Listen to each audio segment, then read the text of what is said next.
we are presenting the Pomegranate Lifetime Achievement Award for Philosophy to Bernard-Henri Lévy.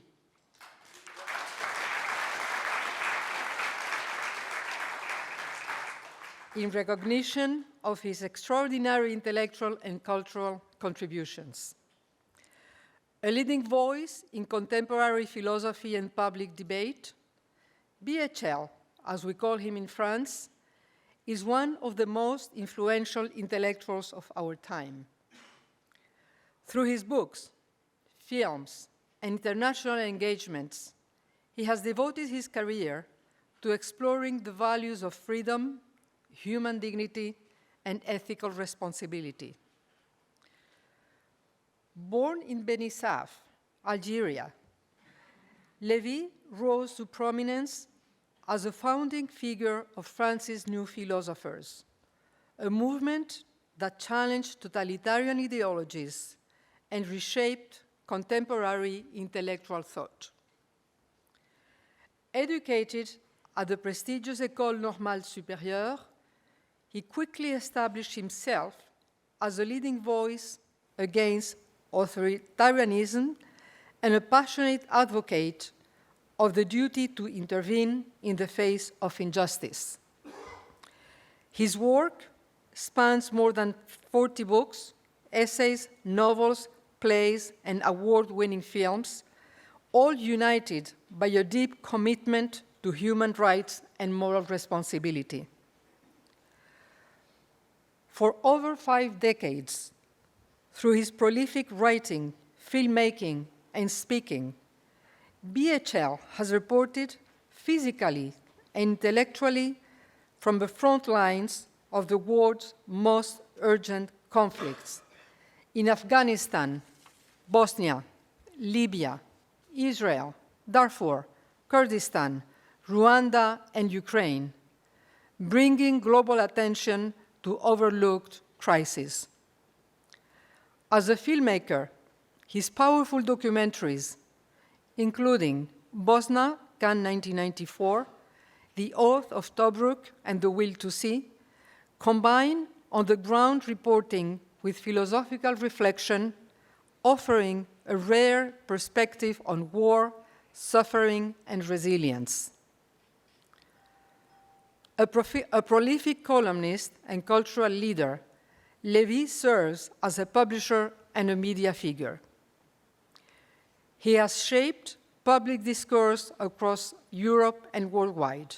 He stands as a defining voice of engaged thought, blending intellectual rigor with artistic expression and bringing philosophy into action on the world stage. His presence at this festival highlights the enduring connection between Sephardic culture, artistic expression, and the life of ideas.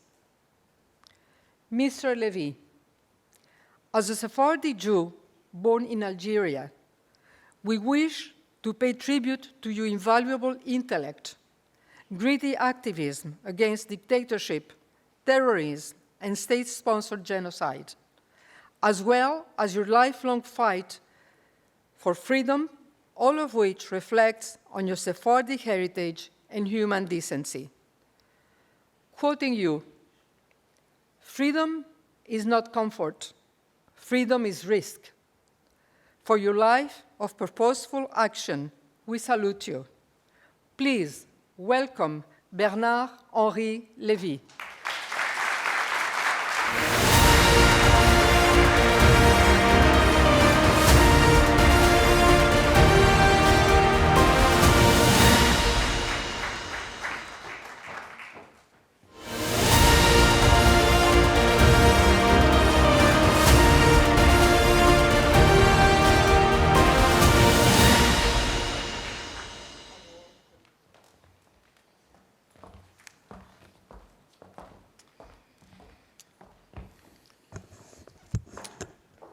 Well, what can I say? If not, thank you, Raquel, very much. Thank you, David Dangour. Thank you, Mike Massimi, for hosting this beautiful evening Thank you, David Guberman. I don't see you are here. And Emily Hamilton. We met a few months ago in Washington, D.C., in the Congress of United States. On a very special occasion also, I was presenting to the Congress one of my films, which Raquel quoted about Ukraine, and I was receiving the Sheptytsky Medal, which awards someone who did few things, both for the people of Israel and the Jewish people, and for the persecuted of Ukraine. And you told me that maybe you had an idea to bring me in New York, and here we are. And I'm so pleased and so humbled and so honored. And very happy to be back here, by the way. I think I was here twice. Few months ago, I had a debate hosted and moderated by my friends of Tablet magazine with Nathan Sharansky. We had a dialogue here. And a few years ago, I think, Emily, tell me if I'm wrong, I premiered here my combat film about the Kurds, Peshmerga. It was premiered in New York in this place. But this occasion, of course, is the most sweet to my heart. Really, it's an honor and a pleasure. As Raquel told you, I'm a true Sephardi. My mom, my dad, my grandfathers, grandmothers, all of them were from Algeria. Before Algeria, all the old story which you all know from Spain, Portugal, etc. So to be awarded with this prize, this award is really sweet to my heart. So thank you. Apart from thank you, I would like to say 2 or 3 little remarks. First one, I come from a country, I have to be honest, where the very idea of Sephardi confederation or community opposed or related to an Ashkenazi is rather unthinkable, to be honest. We have in France the cult of citizenship. It's already very difficult to assert that you are a Jew. Then to say that you are a Sephardi Jew, it's impossible to hear. Really. And to be honest and fair with my country, it's not totally absurd. In the Torah, as you know, there is one Jewish people. The masters of the Talmud, at that time, they knew nothing about the possible distinction between the two communities or the two parts of the Jewish community. After the Talmudic time, the big masters, the great masters of Judaism, Maimonides, to Sforno, to Nachman of Praslav, the Ashkenazi ones talked to the Sephardi talked to the Ashkenazi, and what really is the mark of the Jewish people, what has to be the mark, and which is, if you are a serious Jew, is unity.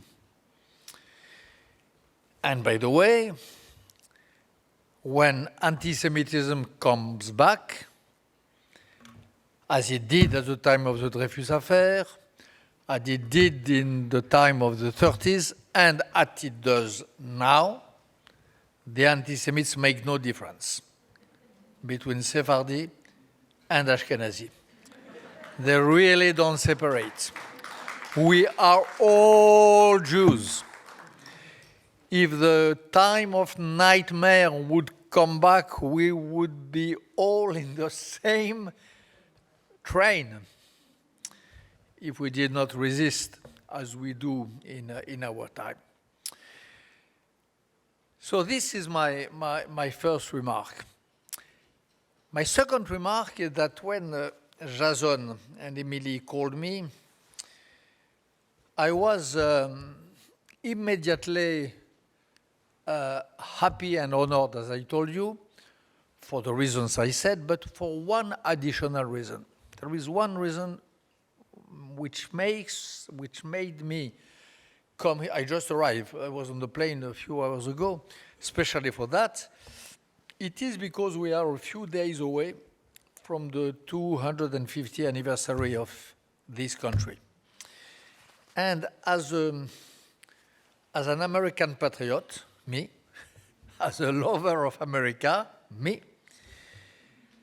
I know how priceless has been, in all the crucial moments of the history of this country, the contribution to the Sephardi Jews. I know that the invention of America, the invention of modern America, 1492, as it was said before, it is not just coincidence if it is the same date of the expulsion of the Sephardi Jews from Spain. Not before there were so many Jews among the crew of Christopher Columbus, though there are a lot of debates about that, as you know. But when it is at the same moment that the Western world opened the new gate and created new settlements, and when huge communities of Jews, Sephardi, from Spain, began their long travel, which brought them from Spain to Portugal, to Amsterdam, to the Netherlands, Brazil, and to Charleston, Savannah, Newport, New York, etc.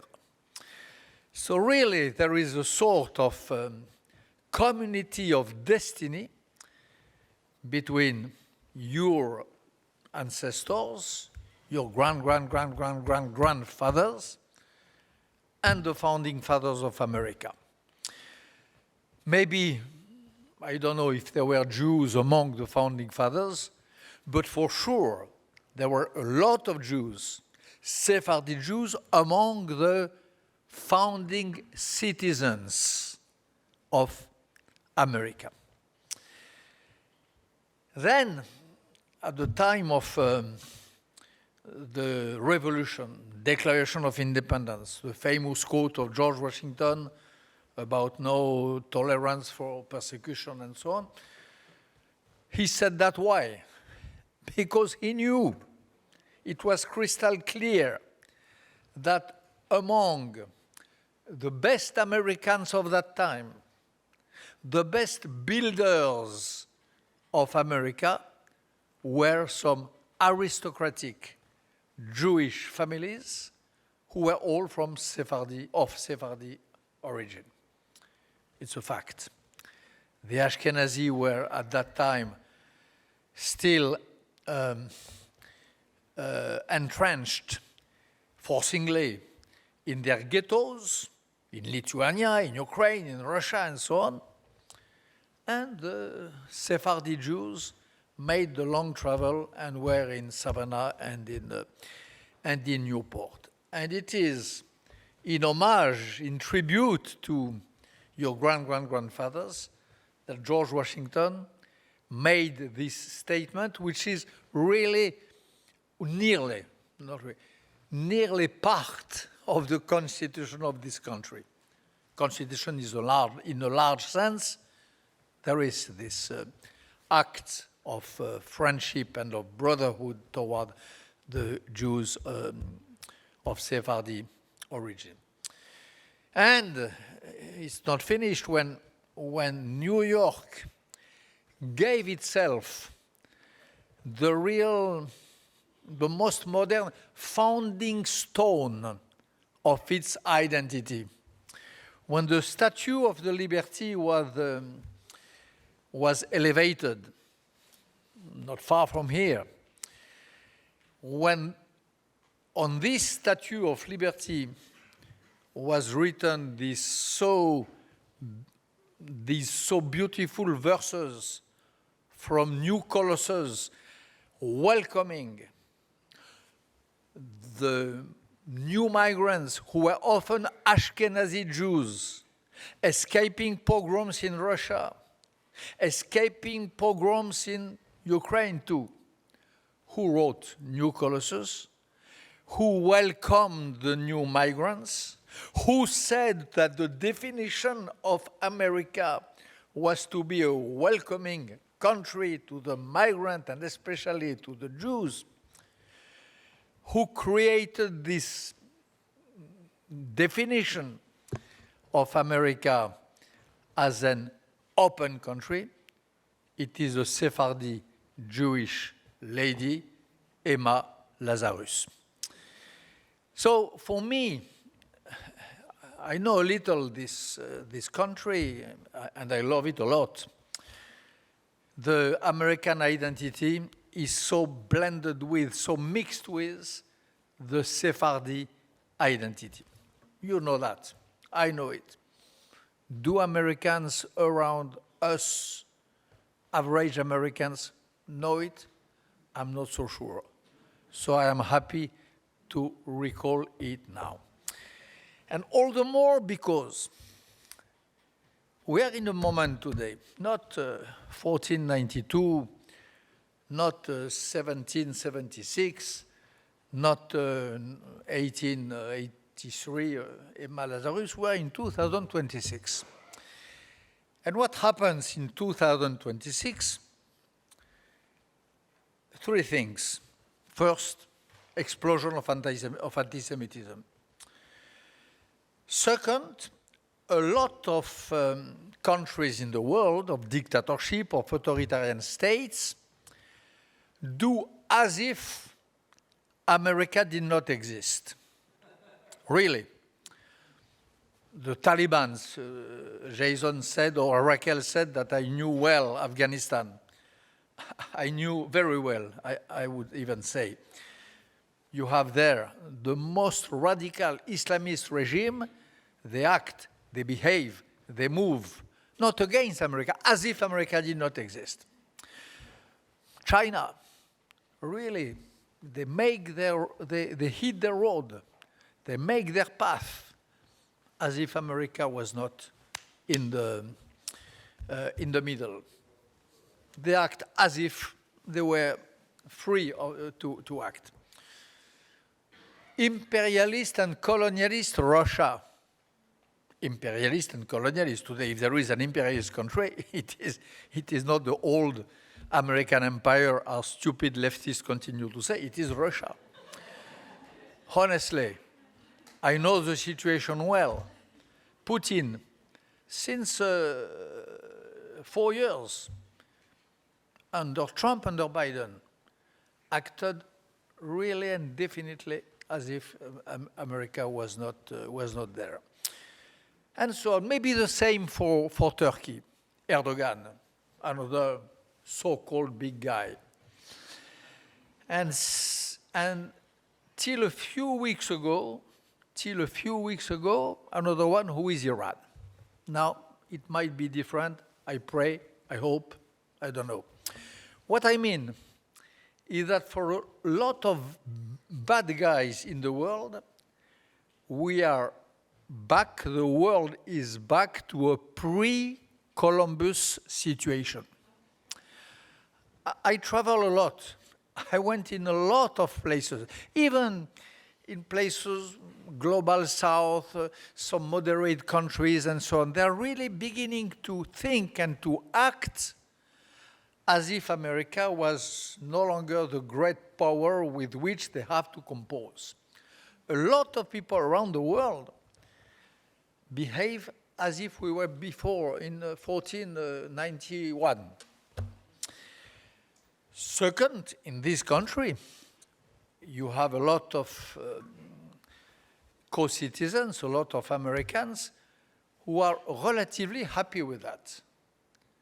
Happy to enclose the shining city upon the hill, happy to drop the historical responsibilities which America used to have, and happy with left-wing or right-wing isolationism. It's a trend. I know a few years ago I made a long tour of America. It was a great moment of my life, by the way, in the footsteps of Alexis de Tocqueville. And I saw so many Americans, not in New York, in Idaho, in Nebraska, in Colorado, I visited in South and North Dakota, who they were not bad people. They just said, adventure is finished. Why should we care? Why should we be concerned about this little land of the size of handkerchief, which is called Israel? Why? We have nothing against Israel, nothing against the Jews, but why? We are America, we have our problems. Why care about that? So this is really a growing movement in this country. And for all lovers of America, for all lovers of freedom, of course it is a concern. What I want to say is that in this situation, when you have on one side a lot of little kings who want to be empires, and when you have in this country a lot of people who want to become little again, these women and men who have a tradition, who have an history of transatlantic moves, who invented the very idea of travel through oceans, who were really the most wise merchants and so on, who are the Sephardi Jews of America, those people, the inheritors of the first Jews of Savannah and Charleston, they have a role to play. I really believe first that there is no fatality in history, no fatality in the decline of America or the decline of Europe, and no fatality in China becoming the biggest power in the world. But if China does not become the first power in the world, if America wakes up, if the transatlantic link between Europe and America is revived, if the very idea of the Western world comes back, it might be. I would not be surprised if it would be, thanks to the Sephardi Jews of America, thanks to these Jews who have in their cultural DNA, in their culture, in the tradition of their family, in their definition of the excellence, this idea that Europe and America are the two ends of the same lake, this idea that the world has to be crossed, this idea of that America is a real shining city upon the hill, and so on. So, the Sephardi of New York, all of you, my friends, I really think, and it's not a way to speak and an idea to accept a great award. I really believe that from the bottom of my mind. I really believe that the Jews in America, and especially the Sephardis, have a huge role to play in the great game of the years to come, if we want this great game to turn at the advantage of America, of democracy, and of the ideals of liberty. Thank you very much.